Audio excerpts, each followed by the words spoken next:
I don't know about you guys, but I'm getting very burnt out with the amount of bills I have to pay each month. I just feel like it's never ending sometimes. I just want to know, how are people doing it nowadays with the costs of everything, the rising costs of everything? I got my own place, I got my own apartment, so I live alone. I pay $2,100 in rent for a one bedroom apartment. I got a car payment, I got insurance, I got a million other bills I gotta pay each month. And I do it all doing gig work full time. But I'm curious to know, how are people doing it that don't do gig work, like who have a normal 9 to 5 job, but like are only making 17 to $25 an hour, working 40 hours a week. Like, do you guys work multiple jobs? Do you live at home, roommates? Because I don't see how people are doing it unless they have like no rent to pay. Living on your own, especially in the area I live in, it's not a fun time. I'm getting burnt out. I gotta put in a lot of hours of work each month. Like, it's crazy. You do gig work full time. Do you guys have your own spot? Do you have roommates? Like, how much is your rent? Do you pay any rent at all? Do you own something? Like, what is it looking like for you guys? I'm feeling a little nosy. I'm trying to be all up in your business. I guess it's okay to be all up in someone's business if the economy is in shambles right now. Most people are crashing out.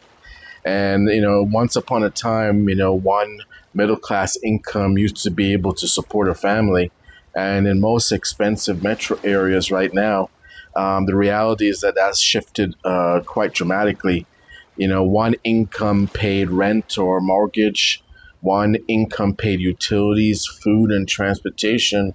Once upon a time, savings and retirement were possible. But all these things are it seems like they're so far away from the average person right now that it's getting a little bit ridiculous. Why is rent So so expensive? I remember like 9 years ago, we lived in like a two-bedroom apartment for $500 or $550 a month.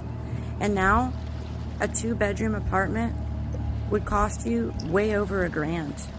A three-bedroom over $2,000.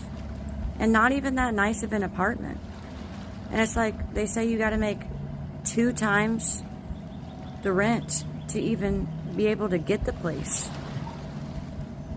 How can that even be legal? It's crazy, man. Just let people be able to live. People got children. yeah, right now, a lot of people are crashing out. I recently saw in the news that for a city of San Francisco, the average rent right now is $4,000 per month. I don't know how people are making it. I know that San Francisco is a major hub for the tech, Silicon Valley, and so forth. But let's just take a look at what $4,000 a month in rent means. Utilities maybe like $300, groceries maybe 900 for the month, transportation another 700, insurance 400, phone, internet 200 maybe, miscellaneous that's going to be like 500. So you're actually looking at household um, you know, coverage would be like close to $7,000, which is a lot of money. So a household often needs like 150,000 to 250,000 annual income just to feel financially stable, and that's creating a lot of stress for a lot of households right now.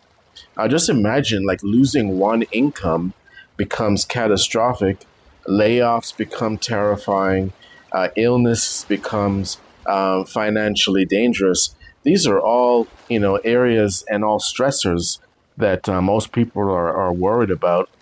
And then right now you're looking at having a permanent roommate because that's a permanent strategy. Roommates used to be viewed as something people did temporarily after college. Well, most professionals share housing independently. And why is that? Because rent has outpaced wage growth in many regions right now. Studio apartment is typically $2,400. One bedroom, 3,000. Two bedroom, 4,000. Splitting cost changes everything. So there's a psychological trade-off here, and the financial benefit is obvious, and the cost is privacy, and the privacy comes at a cost because you're basically looking at having a roommate is becoming a permanent strategy for a lot of people. So for many people, it delays their relationships, and that's a big trade-off. Some people have to delay, you know, talk about marriage now. Most people who have graduated college can barely find a job, so they can't even start thinking about finding a partner and settling down and starting a family. And then the ultimate, which was the American dream, which was home ownership, is it seems so unreachable for so many people right now. So that is definitely something that is going to be a concern, and going forward, definitely it's a major stressor. The other thing that we have to consider too is high-paying industries. A common misconception is that everyone in city like San Francisco must be rich, and that's not necessarily the case. What often happens is that expensive cities become concentrated around the industries, and that can support high housing costs. So examples are software engineering, artificial intelligence, biotechnology, healthcare, law, and investment banking. These are all industries that are generally high paying, but then workers are earning maybe $150,000 a year to $300,000 per year, and that will support possibly high rents. But the challenge is that these salaries are representing a relatively small portion of the workforce. So it becomes a situation when the mainstream is really teachers, retail workers, restaurant employees. And what do they have to do?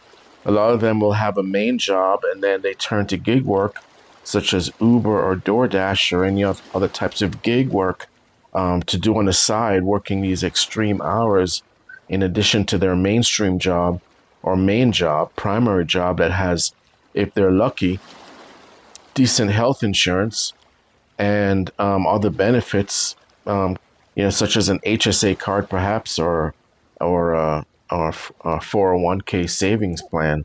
So, these are all considerations right now that a lot of people are facing going forward. And one thing to consider too is going to be longer commutes.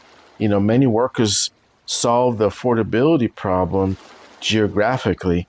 So instead of living near work, the apartment near their job is $4,000 a month.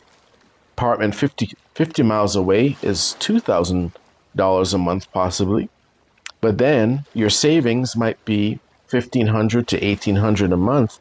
But then you have the hidden costs of driving 1 hour each way, 2 hours daily, 10 hours a week. And with a high cost of gas, then there's going to be major trade-offs. So these are all different. Issues that commuters and people who are living in a city like San Francisco are facing.